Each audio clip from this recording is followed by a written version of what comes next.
So we're gonna continue with your book. Last time we answered Connect to Today, and today we're gonna go to Chapter 2, Humans Try to Control Nature. Okay, so this is connected, okay, to the first topic that we talked about yesterday.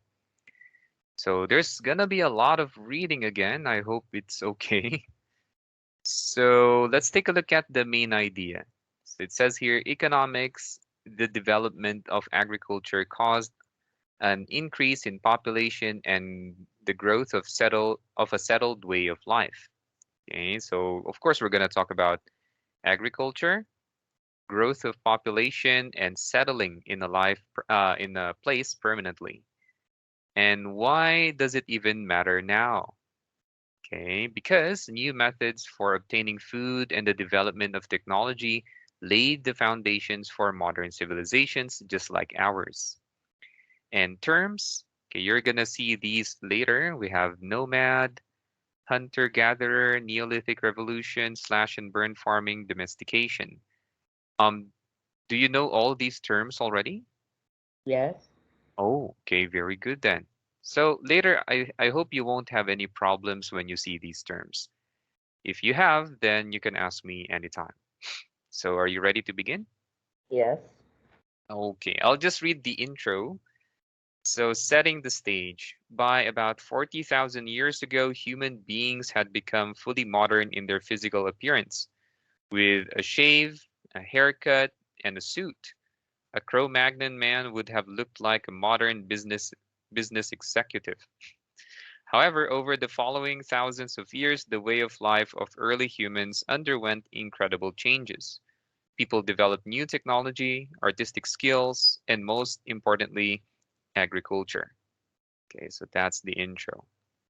So San, the other part is up to you. Okay, so it's very long, so I'm gonna give you time to read it. Okay, until this part. Okay. So please read silently. I'll wait for you. So that was incredibly long. Okay, San, let me just confirm the information you read. So, San, based on what you read, what are nomads?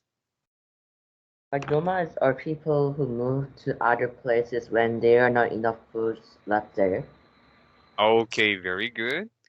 And what is slash and burn farming? What is that?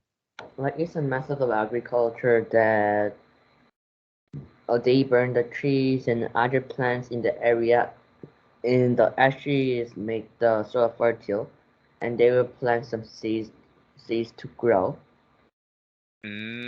What when they burn the plants and trees, what does it do to the ground? It makes it fertile. Okay, very good then. So I think okay, you're ready to answer the other questions later. Okay, so after this, oh, do you have any questions, by the way? No, Okay, so remember that information. Okay, because remember every chapter, it has many questions, right? So remember what you're reading. That's why this book is more advanced than the other one. It doesn't have multiple choice. So let's go down a little bit. History in depth. Okay, the Neolithic Iceman. Have you ever read or watched anything about this Iceman? yes. Oh, what do you know about this Iceman? I heard that he is very old, and maybe uh 4,000 to 5,000 years. Oh, okay. And I also heard that like he was holding some tools or weapons like bows, arrows, and other medical kits. Oh, okay, very good. How did you learn about the Iceman? I'm curious. Mm, I learned it like a documentary. Ah, documentary? Yeah, So like a you what? like a documentary program on TV. Oh, Discovery Channel? Yes, similar to that. Ah, okay. Because for me, I watched a documentary about him in Discovery Channel. Because when I was young, I like wasting my time watching Discovery Channel. So yeah, that is the Iceman. You're correct. Okay, he is about 4,000 to 5,000 years old. Okay, they saw, okay, the scientists firsthand saw, okay, the tools that they used during his time. They named him Iceman. Okay, this early human was not empty-handed. The toolkit found near him included 6-foot long bow, okay, the bow you said, a deerskin case with 14 arrows, and it also contained a stick with an antler tip for sharpening flint blades. Okay, so you can notice that he's actually well equipped. Okay, he has a small flint dagger in a woven sheath, a copper axe, and a medicine bag. Okay, so his tools are actually quite advanced. I mean, it's made of copper. The dagger was made of flint. Do you know flint? No. Oh, this one? Flint is a stone that we use to make sparks. Ah, Flint. Yeah, yeah, this one. yes. Yeah, you scratch it and it makes a spark. Okay, but of course they didn't know that during his time. But okay, this type of stone was made into some sort of tools, okay, during their time. So there you go. So he was actually pretty advanced. And then scientific research on the body, okay, concluded that the Iceman was about 40 years old when he died, and they even know when he died in the spring or summer, and he died from an arrow wound. Okay, so he wasn't just traveling, actually, maybe he fought someone, okay, and he got shot by an arrow. Okay, and then hours before his death, he even ate goat, red deer, and grains. The Iceman is housed in special museum in Bolzano, Italy. Okay, there you go. An interesting specimen. Any questions about him? No. Okay, so maybe he didn't even know that in the future people are gonna look at his body. Okay, so there you go. Next one, domestication of animals. Okay, Son, do you already know what this means, this term? Domestication of animals? No. Okay, please read it first, and then I'm gonna ask you later. I want you to read until this part, until the word life. Be aware, we're gonna answer question A later. Okay, go please, please read. So, Son, in your own words, what is domestication of animals? Like taming the animals? Taming the animals. And how can humans benefit from the domestication of animals? Like they can take care of the animals, and when they grow bigger or fatter, they can eat it. Okay, yes, very good. Okay, so with these animals, okay, humans no longer need to go out and hunt. They can just find them in their farms. Okay, very good. And to the main question. Okay, so this question looks simple, but actually it's very deep. Okay, you will base your answer on the words of Robert Braidwood. Okay, so Son, why do you think Braidwood believes that we can learn more? We can learn from early peoples. Hmm. Because the early people were adjusting themselves to a completely new way of life, Hmm. so we can learn about things that they live with in a revolution, maybe of more than academic interest to us in our troubled times. Yes, okay, very good. Okay, good job. Let me make sure. What is a revolution anyway? They keep saying this word over and over again. Like it's like a big change. Mm-mm. Okay.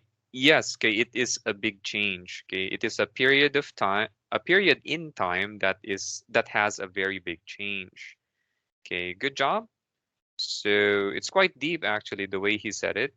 Like, is that? Just as we are adjusting ourselves to the consequences of such things as the steam engine.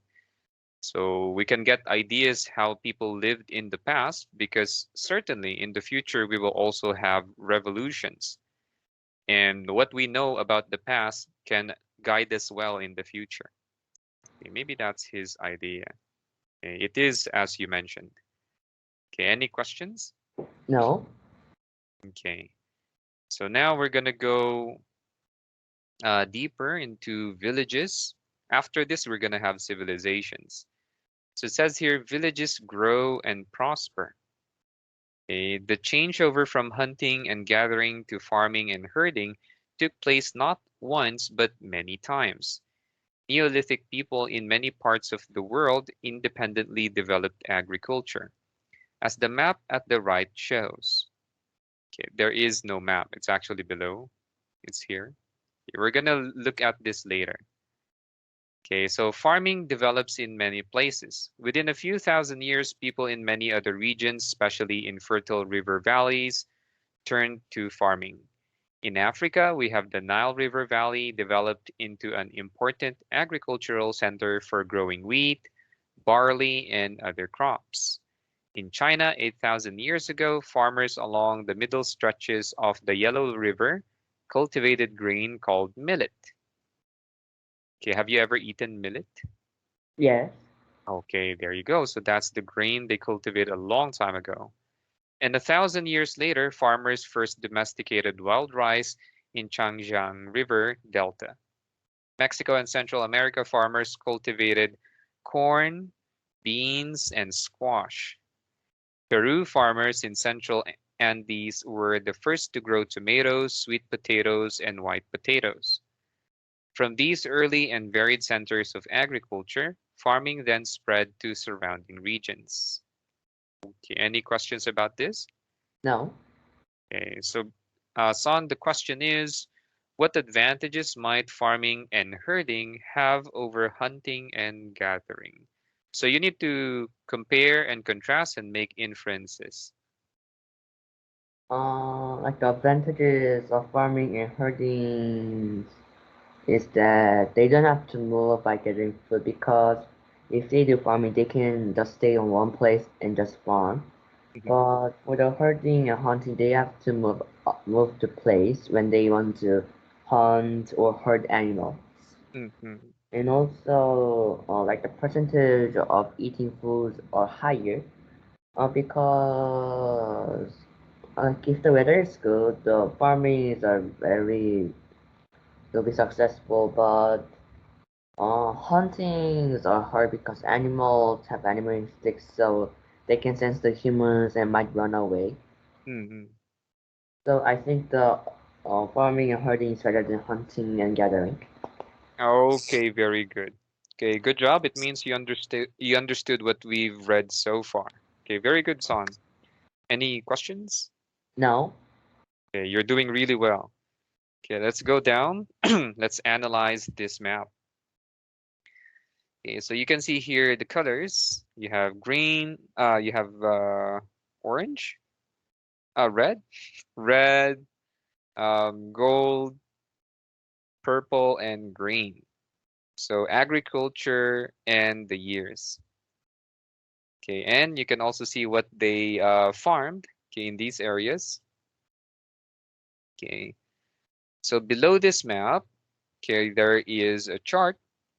Below the chart, the line chart, we have how long it happened, okay, in the past. Okay, so years ago, 25 to 5,000 years. And then we also have temperature here. And then world population in millions, so 25 million to 150 million. Okay, so that's the chart. Do you understand the chart and the map? Yes. Okay, so you need to base your answers on these charts and the map. So the map, what geographic feature favored the development of agricultural areas before 5000 BC? So you need to tell me the geographic feature that made farming successful before 5000 BC. Okay, Like take the a red, look at. Hmm? like the red one. Yes. Uh, ah, Uh, oh, wait. Do you understand geographic feature? yes. Okay. Go ahead, please. Like the area, like the places that has agriculture before 5000 BC, like Mm, there are rivers near in that area. Like for mm, example, there Huanghe River in China, and yeah. the Indus River in India, and the Nile River in Egypt, Mm, mm, and also like mm, and it's also in the middle of the equator and the poles. mm. Okay, very good. I Finish? guess. Don't worry, son. I'm quiet. I'm quiet because I'm just waiting. Maybe you'll add something. It doesn't mean that there's more, okay? So yes, you're right. Okay, we can see that the geographical feature would be the rivers. Okay, all rivers, and then it also changed as time passed by. What changes can you notice, especially the yellow areas? Like the yellow ones are near the red ones, Yeah, it's near the red one. And how about the geographical feature? and most of them are in Europe and Africa. Yes, it is in Europe and Africa. Okay, and they are located usually near the Ocean. ocean. Okay, let's see what you know. Why do you think from river it went to the ocean? It Mm, wasn't really mentioned in this book, but I just want to ask, like, what's your idea? Why in the world would it go from rivers to the sea to the ocean and rivers? maybe there are not enough water to use in the river, so some of them might move to the ocean. But I think But it's impossible to farm with the ocean water. right, salt water will kill plants. But why do you think farmers began to make their farms near the ocean, water that can't really be used for farming? Maybe there's another reason. And anyway, some of the places here are still near rivers. And because like the some of the oceans are near the rivers, so maybe the water is more cleaner and lesser salty. That is possible. Okay, I mean, some of they never totally went away from the rivers, except Africa here on top. Okay, but okay, I bet that this top part, okay, the crops that they are growing are sturdy. Okay, different types of crops.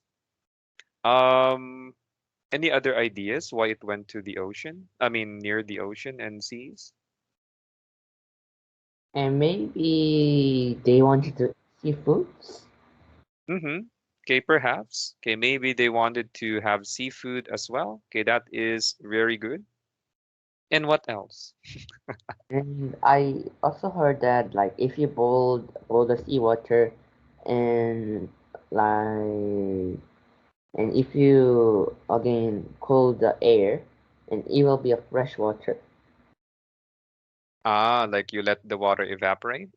Yes, and like the evaporate gas, like if we cool down the evaporate gas, it will turn into a water. So like it will divide the salt and the water.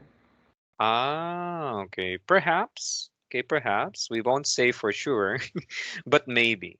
Okay, I'm just trying to get your ideas. Okay, very good. Okay, because we need to understand these maps. Okay, that's it then. Very good.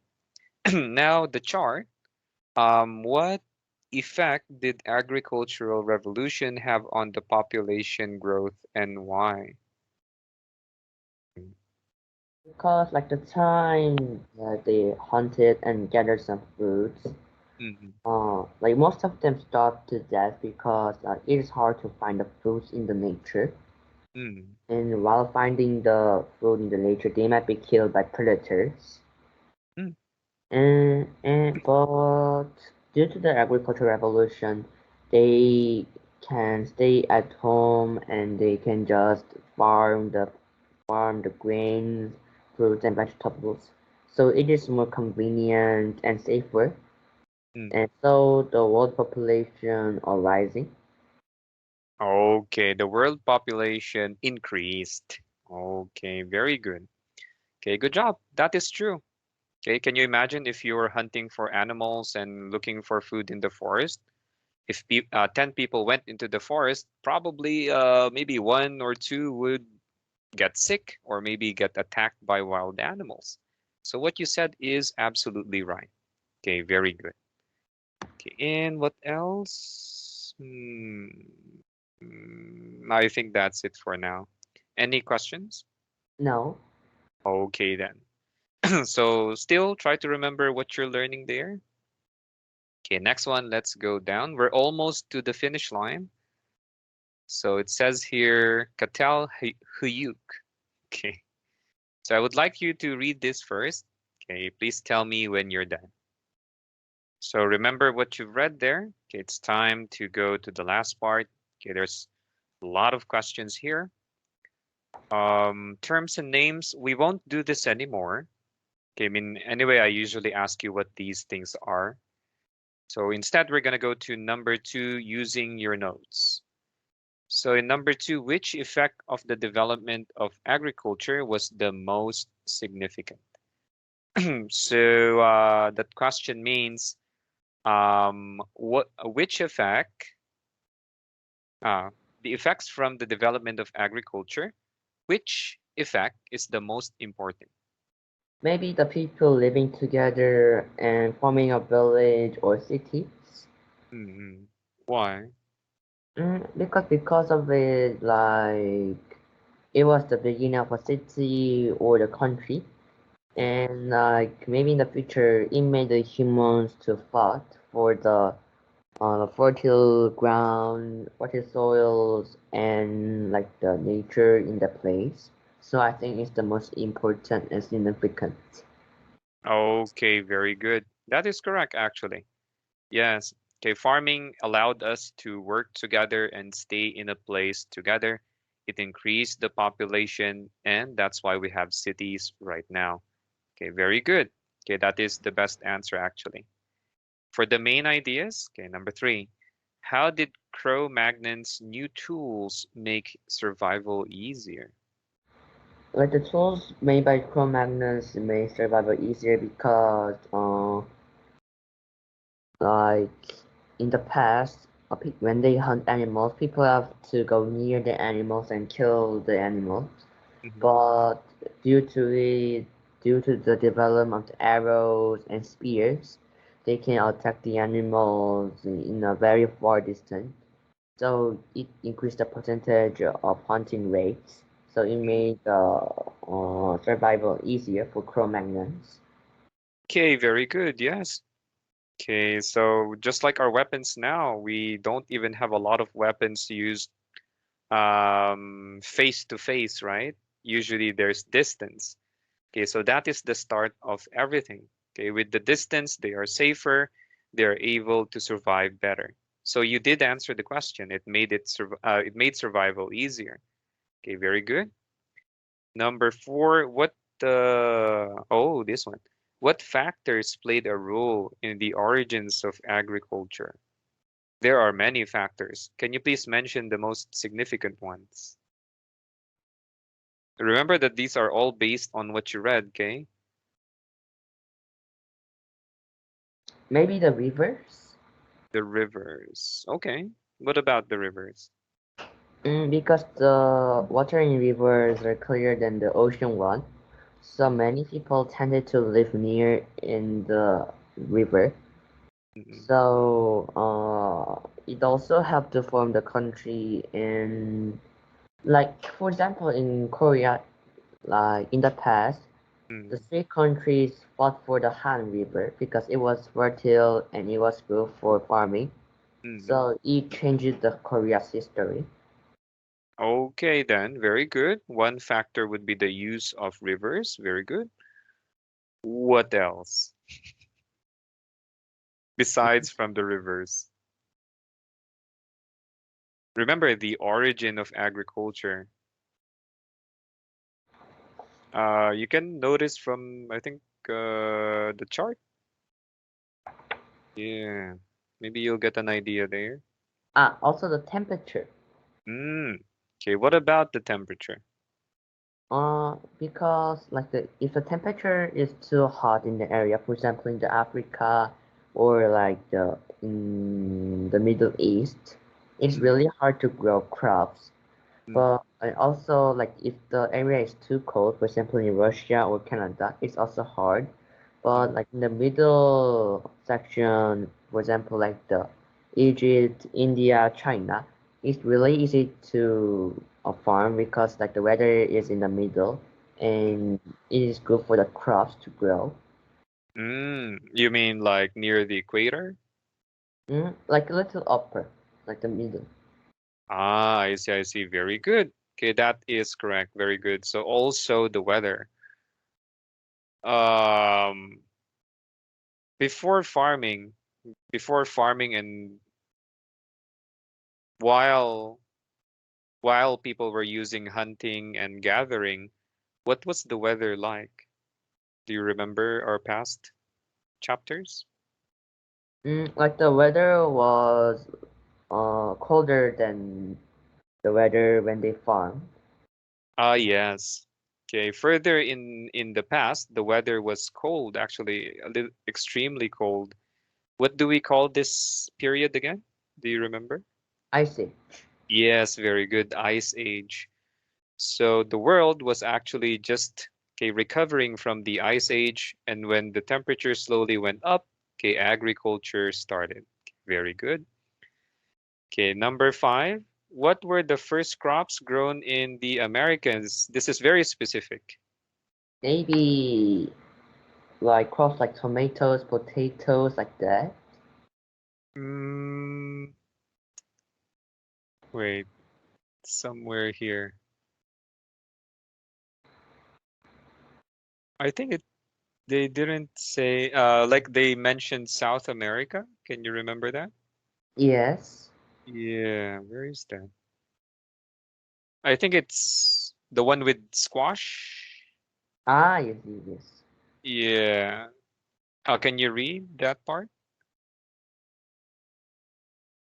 Mm, Farmers cultivated corn, beans, and squash. Yes. Okay, there you go. That's in Mexico, Central America. Remember, that's why they put S when they say the Americas, because before, okay, that's how they describe that continent. We have the South, North, and South America. So those two places are called the Americas. So it doesn't really mean like the United States. So yes, you're right. Okay, it's this one. Okay, next one. Oh, almost done. Making inferences. What kinds of problems did Stone Age peoples face? What do you think? Like in the Stone Age, they hunted instead of farming, Mm, so they had a less chance of surviving.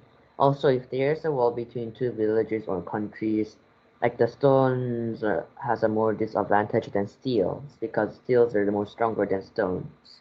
mm, mm, mm. Okay, very good. Okay, that is correct. Okay, absolutely. There was war actually in their time, but it wasn't mentioned in this book. But we can infer that. Okay, that is making inferences.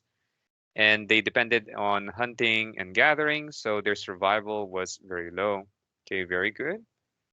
Number seven, summarizing.